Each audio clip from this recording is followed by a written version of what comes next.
ambulance service. Is the patient breathing? We're back on the front line, West up, better mobilise. following Scotland's paramedics. Top floor fire in a block of 4. Got an 80-year-old female who's fallen outside. He's been stabbed. Is the attacker still nearby? I need you to say the word now every time her chest rises. Every day, they save lives. Hi there. We're the first people that people see when life can get quite desperate. You're okay, you're not going to fall. You sure? 100%. And every day, they face new challenges. Oh, they're going in with shields. We're expected to dip into everything, mental health, trauma, medical. But now we're being stretched even further. Unbelievable. Listen, I can understand you without swearing. I laugh in the face of danger. Sometimes you're seeing people at their absolute worst. You're fine. You're fine.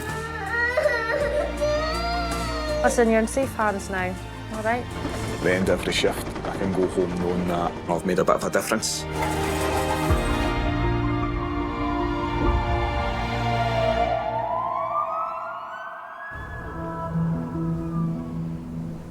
This is Scotland's ambulance service, serving over 5 million people in every corner of the country. This time, we're with crews in Peterhead, Hawick, and Oban.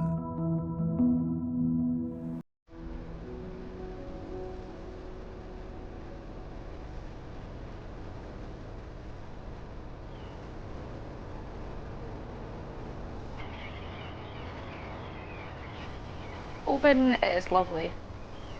There's a lot of nice scenery, good walks, nature. There's also a lot of kind of fishing boats, and there's the marina that brings in a lot of tourism as well. Obviously, living here all my life, I think for younger people there's not much to do, apart from... No, I can't say that. Kelly is a student technician. She's training with Tim, who moved here from Germany in 2021. I really love Oban. The nature is very beautiful. You can visit all the islands. It's just an amazing place. I think it was a really good decision to come up here.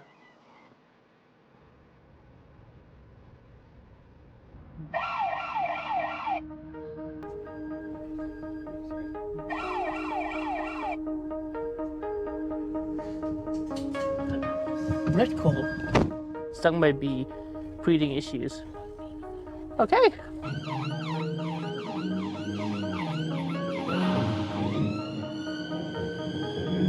It's not too far away. Today, the crew are responding to a call from a woman in a life-threatening condition. She's gone into anaphylactic shock after being stung by a bee.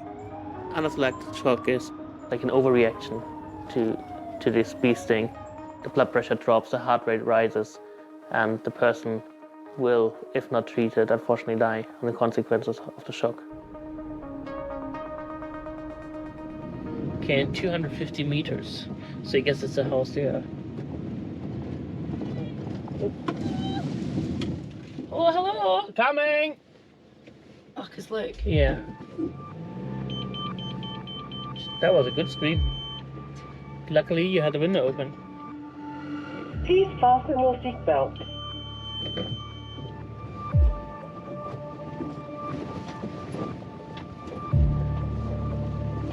Hold on to your hats. Thought that. Please fasten your seatbelt. I would just park here.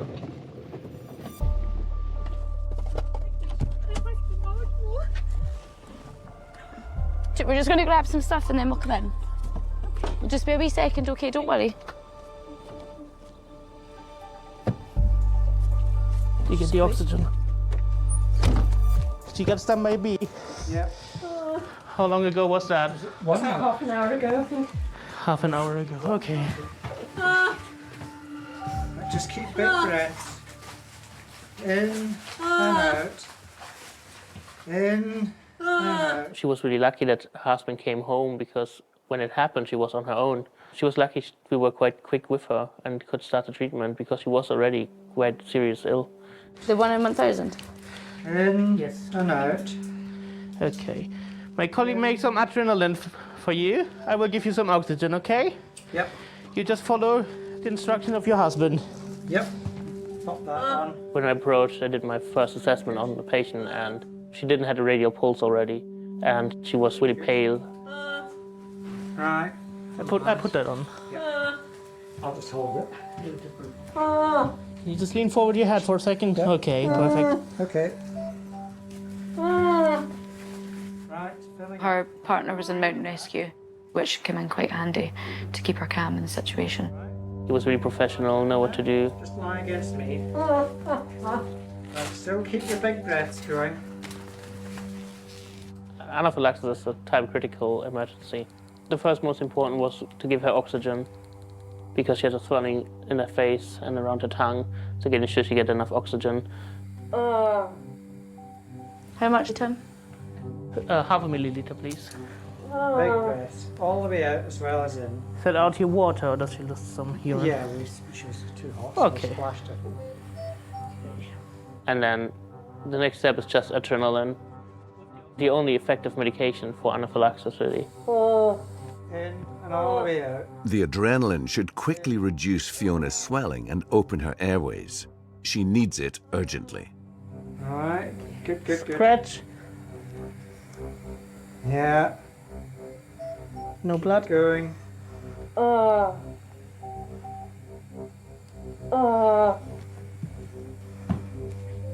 out. All the way out. All the way out. See how we go on. Is it any better now? Any Takes 1-2 different? minutes to work.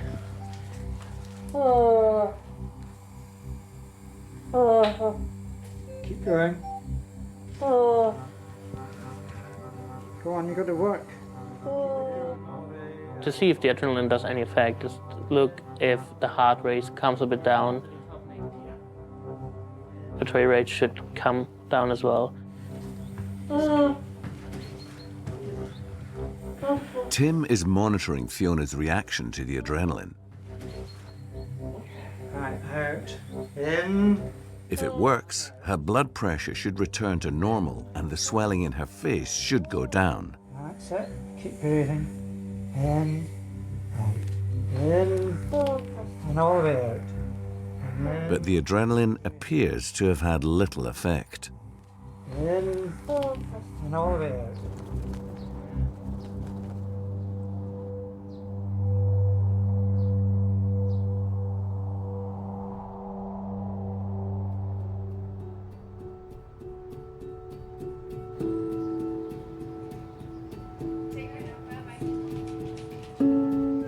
Ambulance services, patient breathing. Perfect, thank you. Okay, so tell me exactly what's happened. Tell me exactly what's happened.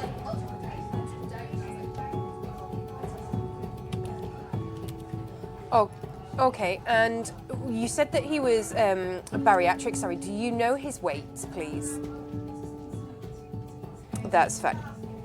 Roxanne is taking a call about a patient who has been found unresponsive in bed.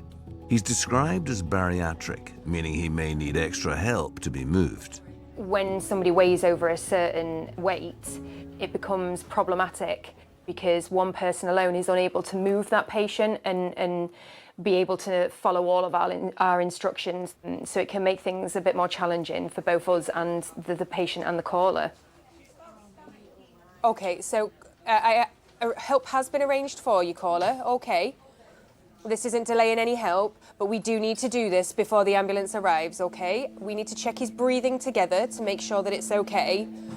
Sorry, could you just ask her to stop trying to wake him at the moment, just while we check his breathing? Okay, so watch him closely and tell me every time you see his chest rising, and I'll tell you when to stop, okay? The breathing diagnostic is there to be used for us to determine just how well the patient is breathing.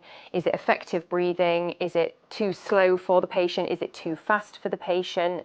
All we do is we ask the caller to tell us every single time the patient takes a breath, and then the system will determine our next move. Do we need to begin CPR? Okay, so I need you to watch his chest, okay? And just every time you see the chest rising, say now to me. It's not rising at all. Right, okay. So if there is a defibrillator available, I need someone to get it now and tell me when you have it. Okay. Now, I appreciate that you said about his weight, okay, but between you all, I'm going to need you to get him on the floor for me. Okay. The patient isn't breathing. To give him the best chance of survival, the caller needs to perform CPR on a hard, flat surface. But the patient's weight means moving him is a challenge. Okay, stand at the side of the bed closest to him. You'll need to work together to do this, okay? Pull the sheet. We're trying to get him on the floor. So you've told me that his chest isn't rising, which means he's not breathing. So we need to help him now.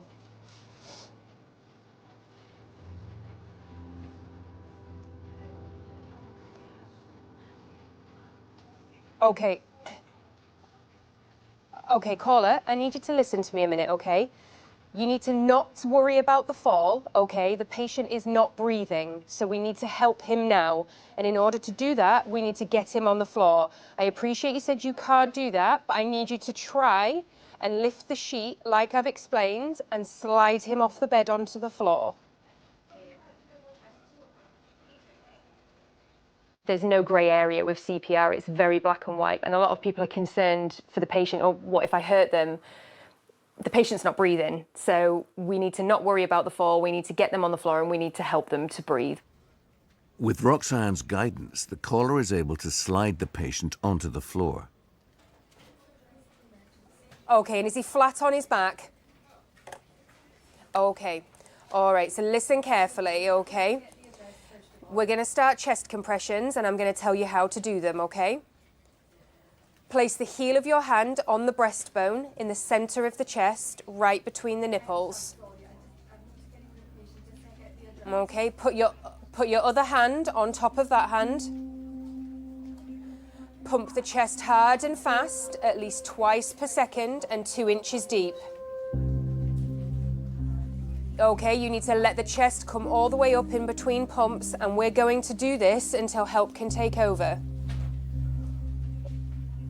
Right, count out loud so I can count with you. Okay, you listen to my count. 2, 3, 4. 1, 2, 3, 4. 1, 2, 3, 4. That's it. That's brilliant. Thank you. Just keep doing what you're doing, okay? Don't stop. 1, 2, 3, 4. It's on its way, okay? They're coming as fast as they can. 1, 2, 3, 4. That's it. You're doing brilliantly, okay? I know, just you need to keep doing it until help can take over, okay? That's it. Take it in turns. I know it's difficult, okay? Just don't stop the compressions, all right? Keep going. 1, 2, 3, 4. 1, 2, 3, 4. 1. They'll be with you as soon as possible, okay? They're coming as quick as they can for you. 1, 2, 3, 4. Is that the ambulance crew there? Right, okay. I'll leave you with the crew, all right? You're welcome. Thank you. Bye-bye.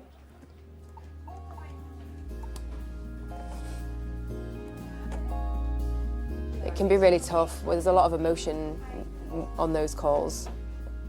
So it can be really tough trying to stay in control. It's not nice because I know it's not easy in that situation. I know you're panicked. I know you don't want to hurt the patient, but patient's not breathing. We need to get him on the floor and we need to help him, and we need to help him now. He listened to me. I was firm and he heard me, he did what was asked.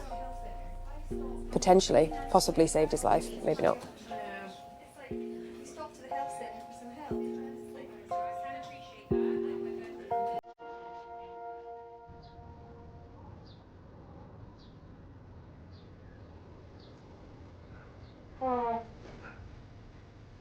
Come on, you're doing fine. Oh. Keep it going, keep it going, keep it going.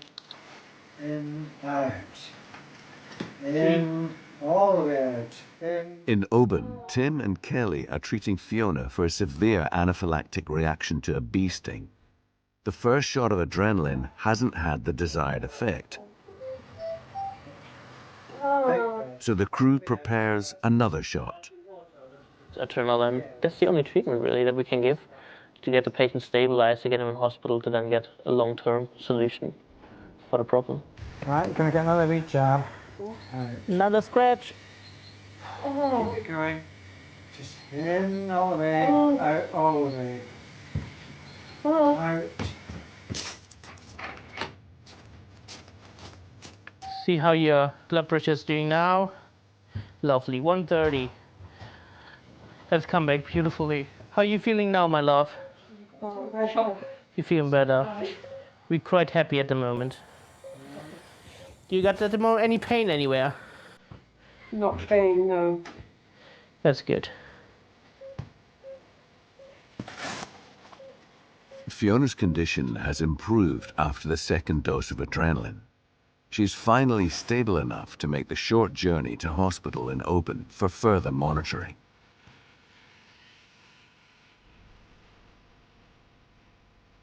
What happened, my love? She's just shivery. Shivery. Yeah. That's a normal reaction, okay? You will feel a bit peculiar. You might get hot, you might get cold, you might get dizzy, but you're in the best place, Fiona. Okay, if you could take the oxygen. Yeah, that's all right. I knew that was coming.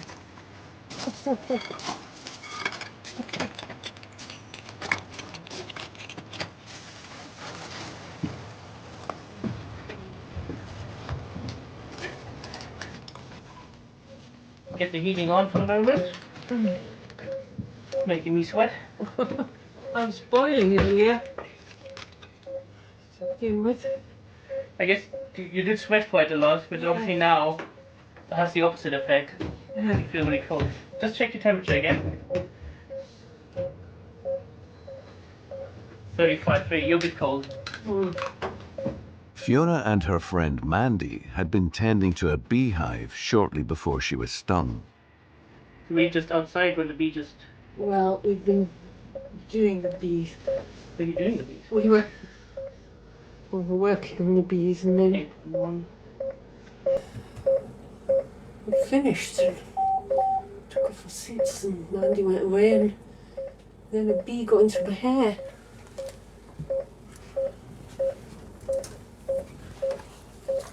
Did you just try to get it out or...? Yeah, I tried to I thought, yeah. That means squatch. Okay. Yeah, I don't have a signal. Okay. Just go down the road.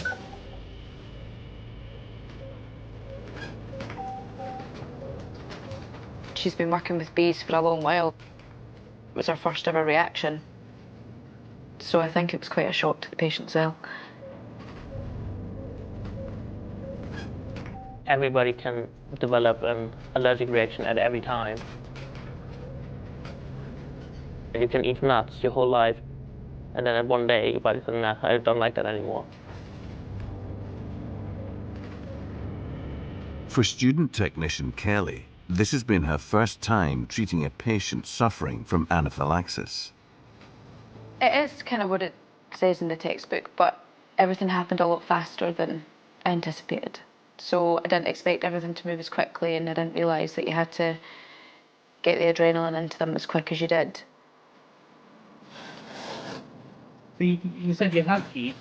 Yeah. You need to be especially careful now. Yeah, I have to have Once in reaction. I know, I'm a bit worried about that. I have to have an EpiPen. Yeah. An EpiPen or less bees. Or both. No bees, I think.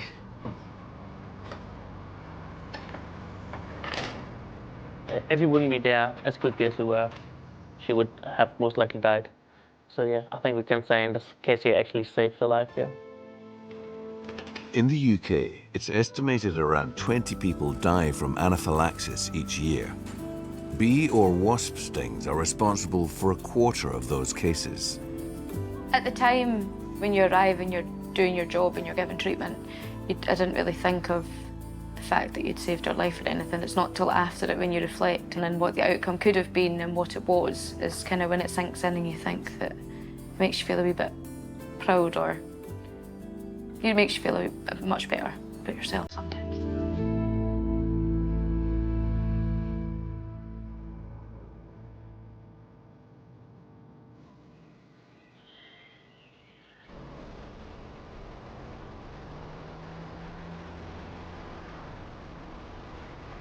In the borders, crewmates Gregor and Colin are mentoring a student, Maya. I don't know what way the wind's gone. I'll stand behind you. All right, you ready? Right. Let the apprentice do the work. Aye, that's it. I wasn't really sure what I wanted to do when I left school. I knew that I wanted to help people. I didn't quite enjoy sort of being in one place all the time, so I thought, where could I go? What could I do? Sorry, I'm moving.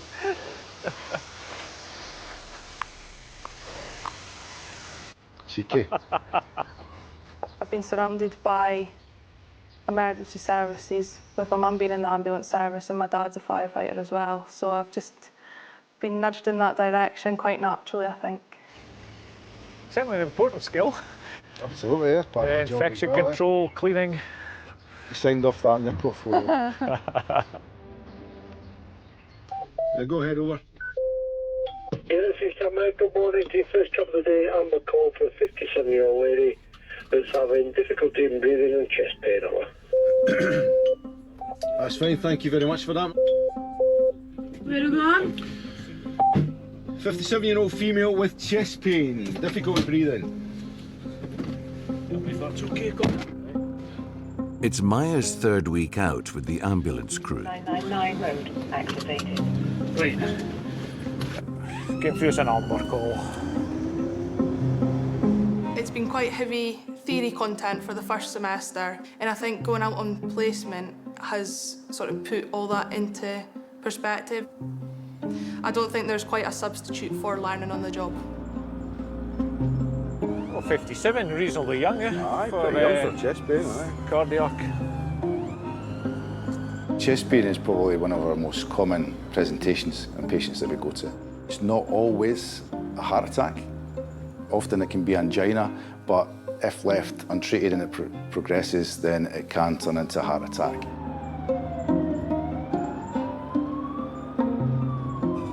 So I know exactly where it is.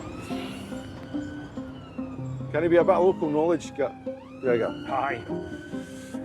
It's this brown block where the boy in the hive is. Okay, okay. Right. Morning, all right. Oh, but now, isn't it? Yeah, not half, yeah. Right to the top. And what's been happening today? Tell me how you're feeling. Pain in my chest. Uh-huh. What time did this all start? I was there yesterday. I just feel you were where? Sore yesterday. Okay. Has he been there since yesterday? And have you done anything for this? Have you taken anything? And the guy told us to take some aspirin, which I have. Have you taken, yeah, how many of them did you take? 4. 4, and that's just before we arrived, eh? They often, if first people that they speak to when they dial 999 will be the call handlers, and of course they're trained to say, well, if there's any chest pain, you should be taking an aspirin. If there is a clot somewhere, if they're having a heart attack, there'll be a clot in the heart, so that aspirin can help to stop that clotting. Have you got any previous kind of cardiac history or anything? Yeah. Do you mind if we do a few little checks, see where we are, all right? Yeah, I'm just going to put these in your arms, okay? Nice. Sorry, we're attacking you from all sides. Yeah. You just got to stick this over the top of your jumper.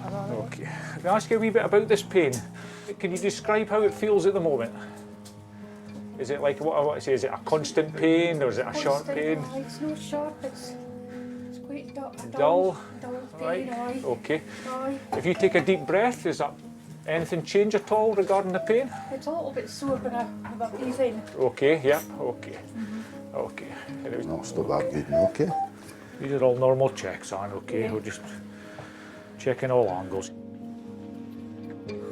The crew must determine whether Anne's chest pain is actually a serious problem with her heart. Just turn this hand over. Now, I'm just going to get a little bit of blood for this finger here, all right? Plenty of oxygen in, all right? It's 100% oxygen, so... Yeah, good. Yeah. See this pain at the moment, you could give it a score out of 10. 8 or 9. 8 or 9, that's quite high, yeah. And say when it came on yesterday, where do you kind of... It's the same yesterday, aye. Right, so it's pretty intense. And what about during the night? Did you get any sleep at all? Did you get any sleep at all? No, it's just because of the pain. Okay.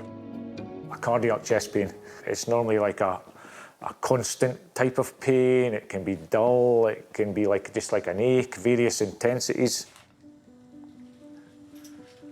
So we'll have a look at this ECG, okay, and then we'll just see where we are, and then we'll get you a bit of help. See this pain at the moment? And an ECG measures the electrical activity in the heart. From that, we can tell if there are changes to the way that the heart's working, and specifically, as in this case, it would show if the patient was having a heart attack or not. I'm kind of looking a wee bit there. A bit depression into an AVF. Straight away, it was indicating like a cardiac issue. Slightly. Okay. That one V2 maybe. Not so much V1, but certainly V2. Looked like ST depression, quite severe ST depression, which can be a kind of ischemic, not quite a full blockage, maybe a partial blockage to one of the arteries to the heart. I'm just going to run down. Just hold that in for me a wee second. 2 minutes, mate. Yeah, that's fine, yeah. This ECG, it's shown me a couple of concerns, okay? Potentially it could be your heart on, okay? But we'll probably go down that route to play safe, okay? The crew send the information to the specialists at Edinburgh's Coronary Care Unit for urgent assessment. You've had your aspirin already, okay?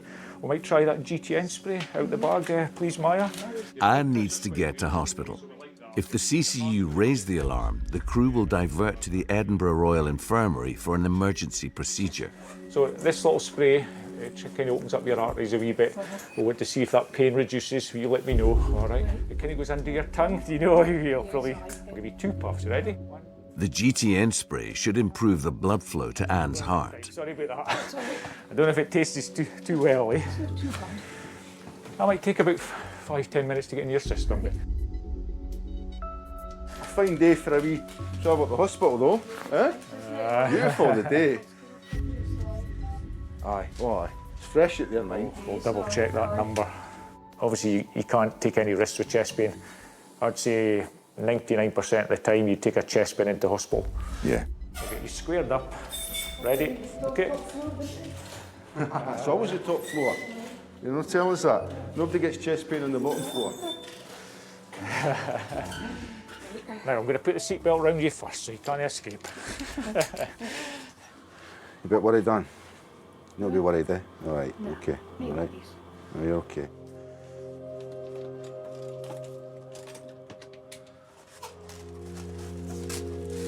We'll get you across, I think we'll get you across nice and quick, okay? So the quicker we get this looked at, the better. So we'll go with blue lights, but don't be too alarmed about that, okay? You might hear the siren now and again. Yeah, that's just me trying to get past traffic, okay? Is that okay? Right.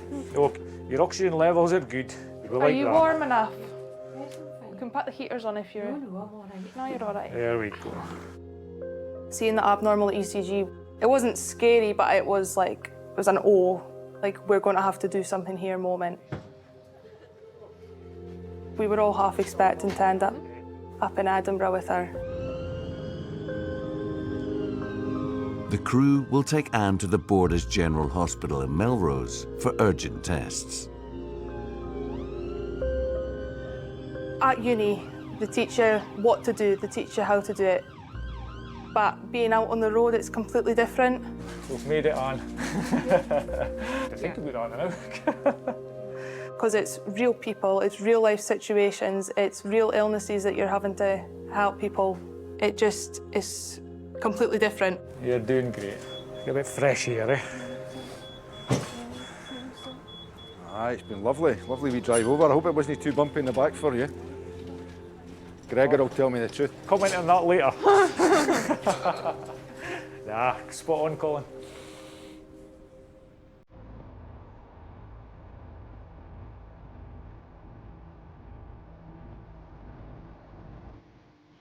Is the patient okay? Is he awake? Okay, tell me exactly what's happened. He's been, but is he awake? He's not. Chloe is answering a call about a young man who has been in a fight. He is slipping in and out of consciousness. Right, just try and take a deep breath for me. Is he conscious at the moment? Is he conscious at the moment?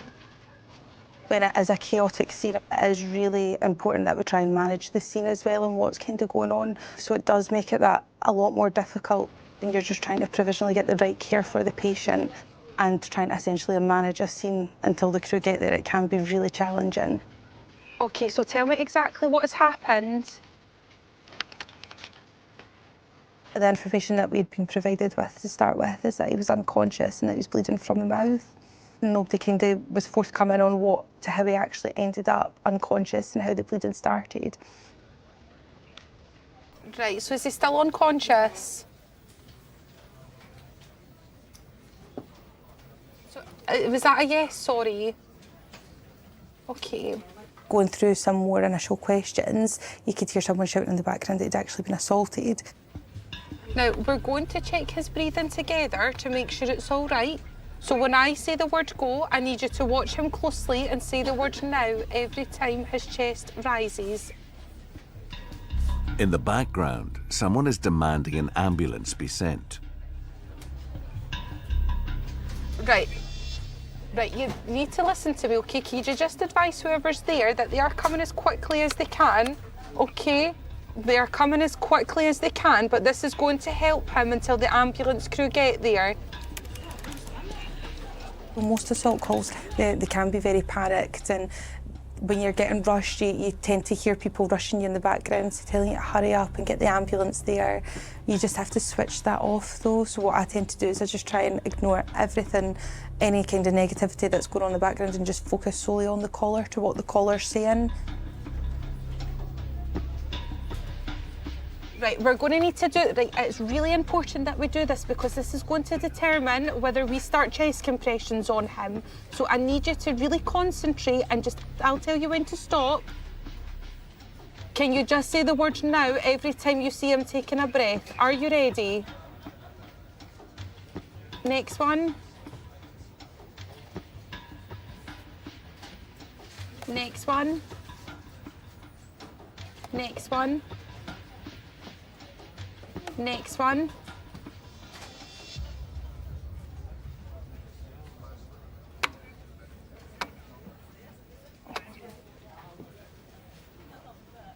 So is he awake?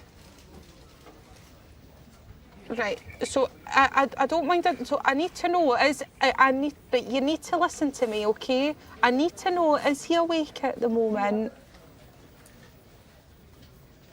Is he awake at the moment? He's talking. Chloe is struggling to get a full account of the patient's condition. Now he's conscious and talking, there's no need for her to continue with the breathing diagnostic. Is he responding normally? No, OK. Right, OK, is he changing colour?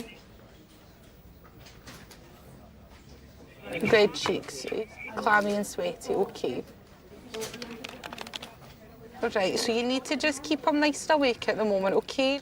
Now, we are experiencing very high call volumes at present. We will respond as quickly as we can. Is it possible at all for him to be transported to hospital in another way? Since the patient is breathing normally, it is safe for the caller to drive him to hospital.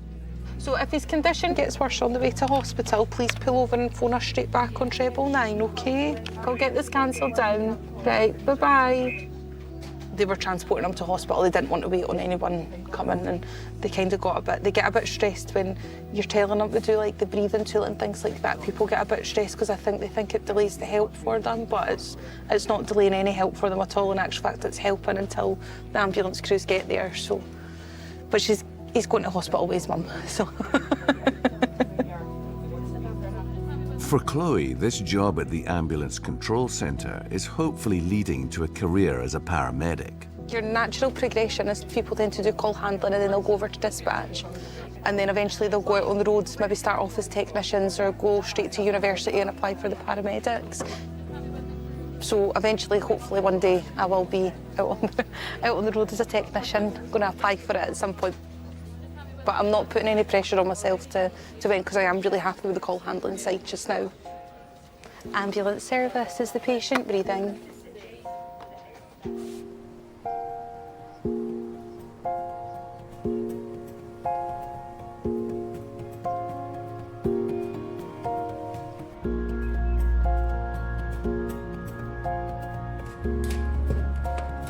bumped his head on the table. Okay.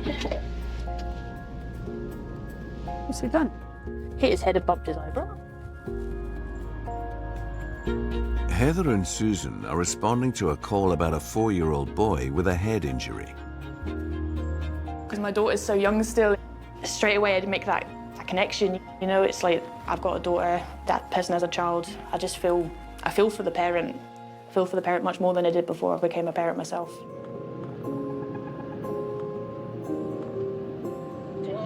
Oh no, it's not. No, that's south, is it? That's like near the chickpea, isn't it? That's on the way to Edinburgh. No, it's not. It's further down than that. Children, when we get them as patients, can be a concern. Often the parent isn't there when the injuries happened, so it can be quite interesting trying to find out what's been going on with the patient. Very difficult to assess.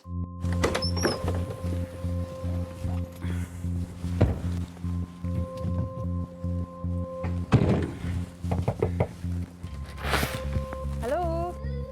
Oh, darling. Oh, dearie me. Have a look at We'll it. just have a little look. We're not going to touch. Oh, does it hurt? Yeah, I don't like. It's okay, it's okay. I know you're cool, baby. Do you want Mummy to take off the towel, maybe? Maybe better if you do it, Mummy. We'll have a look. Corey has hit his head an hour ago. Heather needs to see the wound in order to assess it.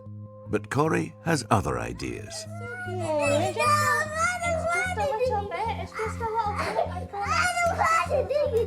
We actually like children that are crying.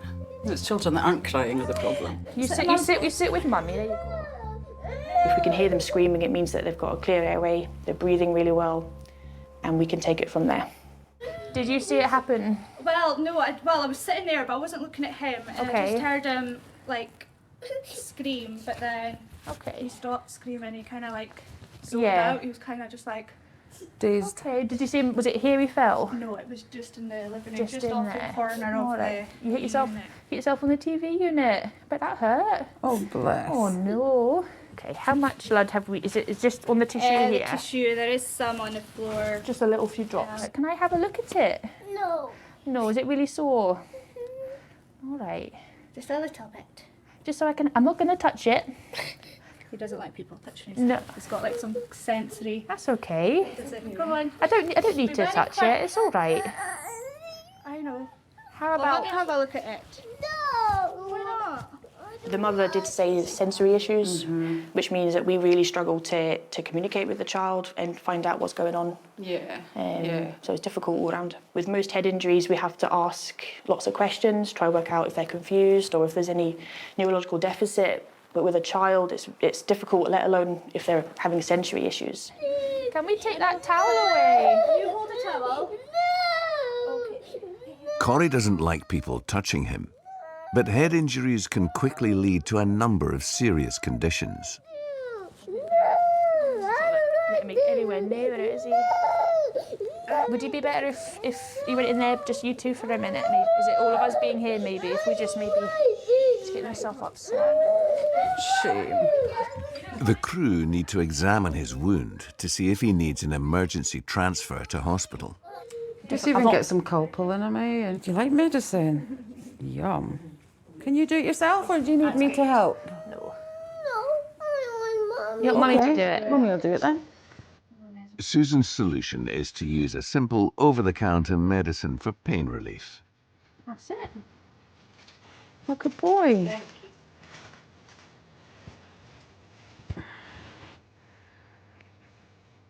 I'm gonna try have another look at it. If you'll let me. Yeah, right, quickly, just have a look. Just a quick look. Oh, well done. That's it. I'm not gonna touch it. It's all right. This is just a little light. You did so well. He's just having a quick look. Oh dear. I'm sorry, darling. This is not what you want, is it? No. Okay. No. It's a very minor cut. I think it will be fine. It will be fine. Are you happy to come with us to Peterhead maybe to see if you'll have a look at it? Peterhead? We're downstairs. This child had just a small cut to his eyebrow. He hadn't been knocked out, wasn't unconscious, alert and orientated throughout, so Although we didn't get all observations on we wanted, we were quite happy it was a good colour, he was breathing well. Just make sure that you get seen by a nurse or doctor for further care. I'm going to take the stuff out there. Cheers, I'll go and make the circle. Okay, cook. We didn't want to unsettle him further because we had now got him quite stable and he stopped crying and screaming at us, so we just suggested that Mum could take him instead of us. No, that's okay.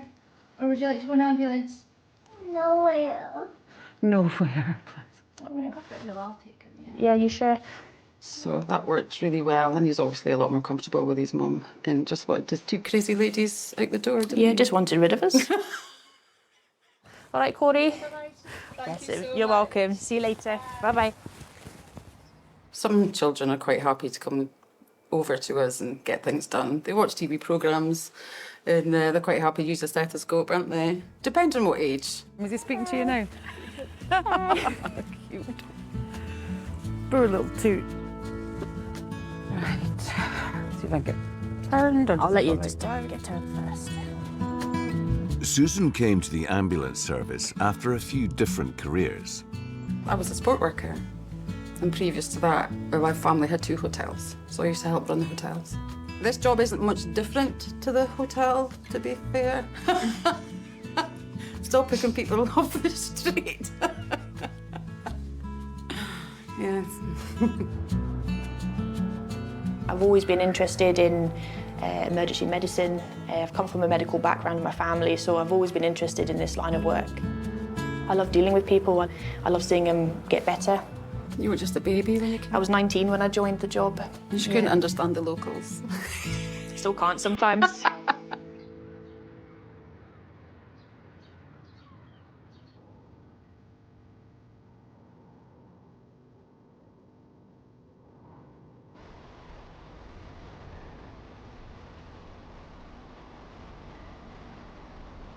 Proper spring day today. Aye. Daffies are out.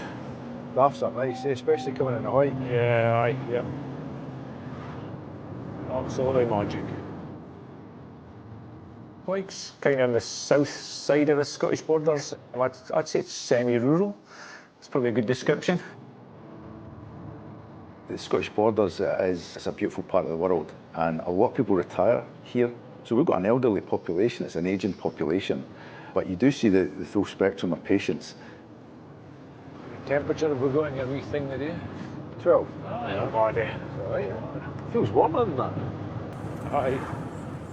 I used to work in an electronics factory. It was hard times, and I thought, I need to get out of here. And believe it or not, my wife saw an advert in the local paper. So I went for it, and it's the best decision I've ever made in my life. I used to be a gym manager up in Edinburgh. I just had enough from working 9 to 5. Just recently become a paramedic, and I have to say exactly the same as Gregor. It's one of the best decisions I've ever made. Go home sort of content at the end of the day. Yep. 999 road activated. Yep. Today, Colin and Gregor have student paramedic Maya working alongside them. We've got an amber call, 77-year-old male, sudden onset of dizziness, vomiting, assisted down the stairs, bouncing off the walls. Keeps putting his hands out, feels he's going to fall. Unknown condition, so it could be anything. So, there we go. Take Right, this from magic. the stethoscope.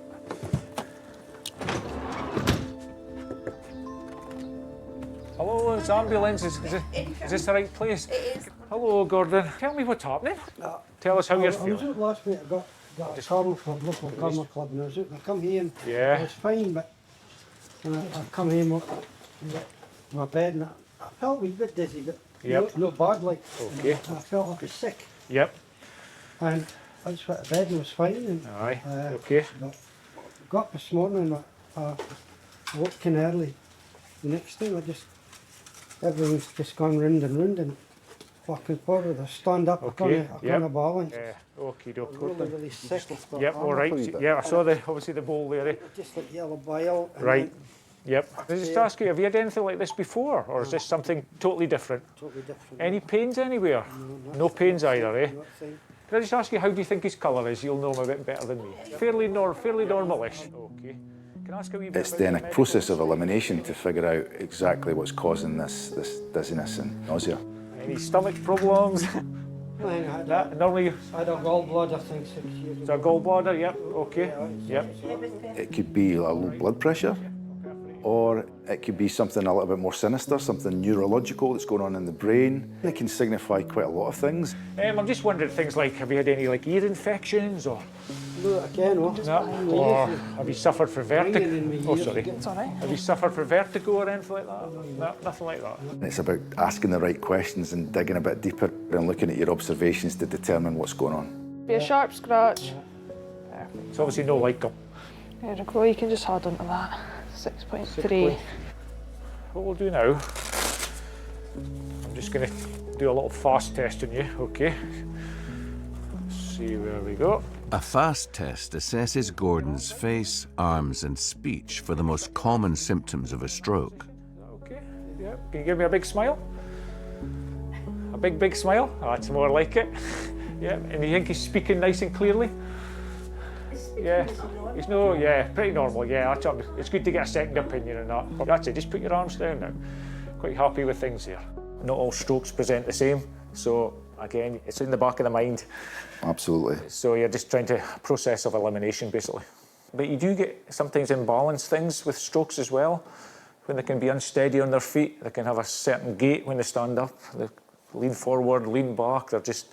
So yeah, it's just another little indicator that could potentially be stroke related. No real difference. Gordon is not showing the typical symptoms of a stroke, but the crew can't rule out other serious causes for his dizziness. What I'm going to try now is, I might do a blood pressure standing up, Colin. Yeah. Okay? Yep. And we'll support you because I know you're quite dizzy, okay? And this is it's just a test again, okay? I just want to see what your mobility is like, how it's affecting you, what your blood pressure's like higher up. Yeah. If that's okay, all right? Okay. If Gordon's blood pressure drops when he stands up, it could point to a potentially serious cardiovascular or neurological problem. What? No, that's it. Let's see what you're like. Take your time. See that wee moment there? Was it mainly dizziness, or did you feel faint, or? No, just merely a dizziness. That's exactly what we're looking at. Do you just feel really? How do you describe it right now? Shaky and weak. Yeah. Okay. That was quite a significant yeah, kind of. Yeah. Okay, we're just about there with that blood. That's 106. Right. That's the one. That's the third one. 162. Okay. Let's have a wee sit down so again. You sit right? down now. That's all right. You've maintained that blood pressure well done. there. So. That's good. There we go.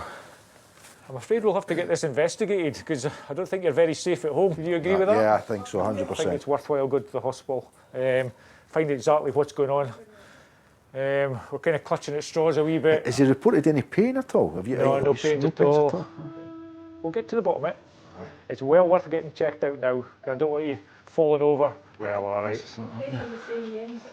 I can see it. Sometimes you can't define sharply exactly what it is. Me and Maya will just help you. Have a wee turn towards me if you can. Little small steps, all right?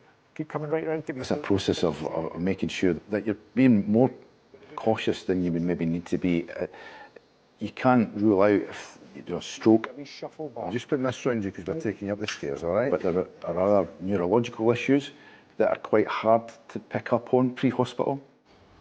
So if you're not entirely happy with the way that somebody's presenting and you can't quite put your finger on exactly what's causing it, you're always better to take them into A&E. Thank you. That's it.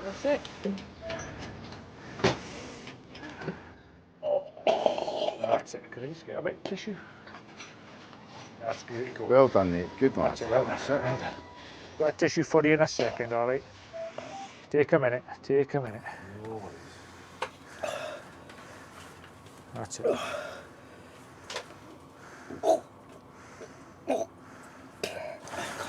That's it. Well done. Well done. It's horrible, horrible feeling, eh? Would you like a wee drink of water? Yes, please. Aye. Just little sips, so not too much, okay? So we'll take it nice and easy across the road, all right? If you feel like shutting your eyes, please just go how you feel. Maya and myself will be in the back here with you, all right? Wait, and we'll go nice and easy, Gordon, okay? Yeah, okay. Good to go? Yes, thank you. Yeah, okay.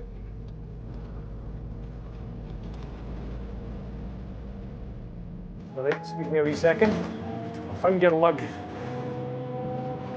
Yeah, 36.1.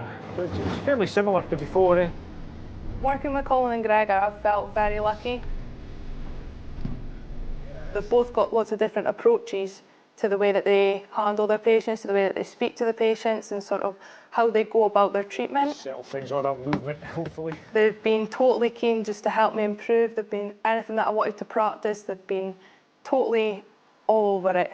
They've been great, they've been brilliant. Okay, there we go. There we go. There we are. Okay, we just let her in.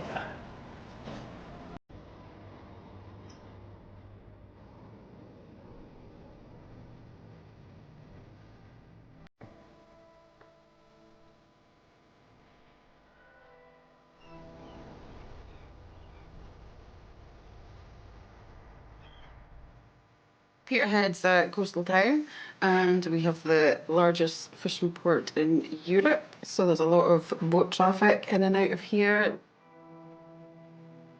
We do get a lot of wild swimming up around here on the coast. And you get that all year round. If you do it when it's bad weather, if you're not prepared, I suppose, for the cold, a lot of people aren't prepared for how cold it is, so they don't realise they're actually getting hypothermic before it's too late. They get tired very easily if they're not fit enough to go swimming. So someone's in the water, police don't know if they're deceased or not. Sounds like they might be if they don't know. The police are en route though. En route, but not on scene? No, no one's on scene. But someone's seen someone in the water, unknown. It's a very difficult job to deal with generally. But when they're in the water still, it's very difficult just to get to the person to begin with, because we don't have the equipment in a normal ambulance to just go into the water. 999 activated. Doesn't sound good. No, it doesn't. The call has come in from Fraserburgh, 20 miles up the coast.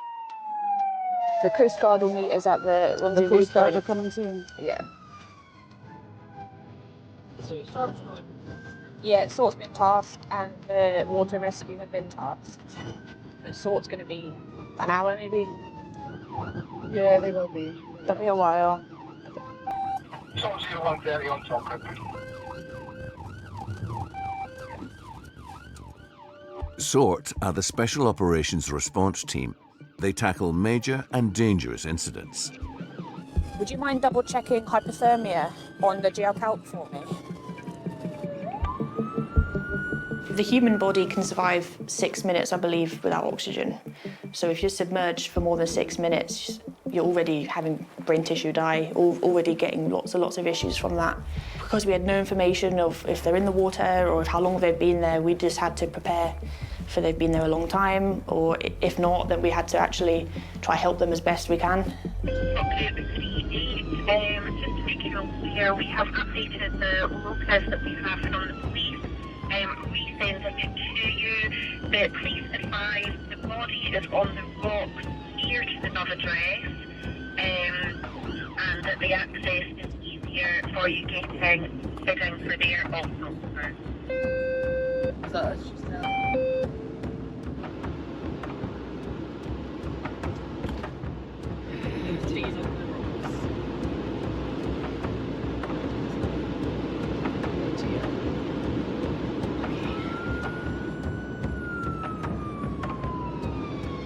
I'm just thinking the drugs as well.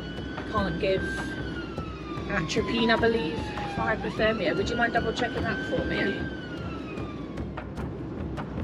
But from then we started just double checking medicines that we can and can't give to a drowning hypothermic patient. We're prepared for the worst. Yeah, hope for the best. Yep. And double check the adrenaline as well. I'm just thinking, it doesn't sound like we will be resuscitating him, but if we are, then I just need to know.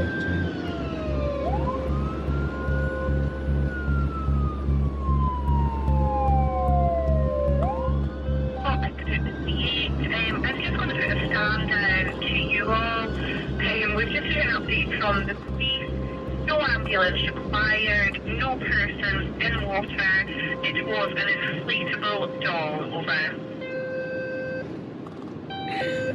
Your feet returned to the normal focus, over.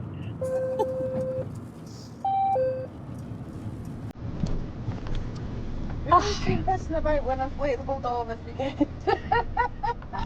Of all the things. Oh, thank God for that. Huge relief. Thankfully. Huge relief. I couldn't believe it when I first heard it. No, we just kind of looked at each other. There was silence. There was a moment of silence. There was a moment of, did I just hear that correctly? But yeah. Honestly, I was trying to think of all my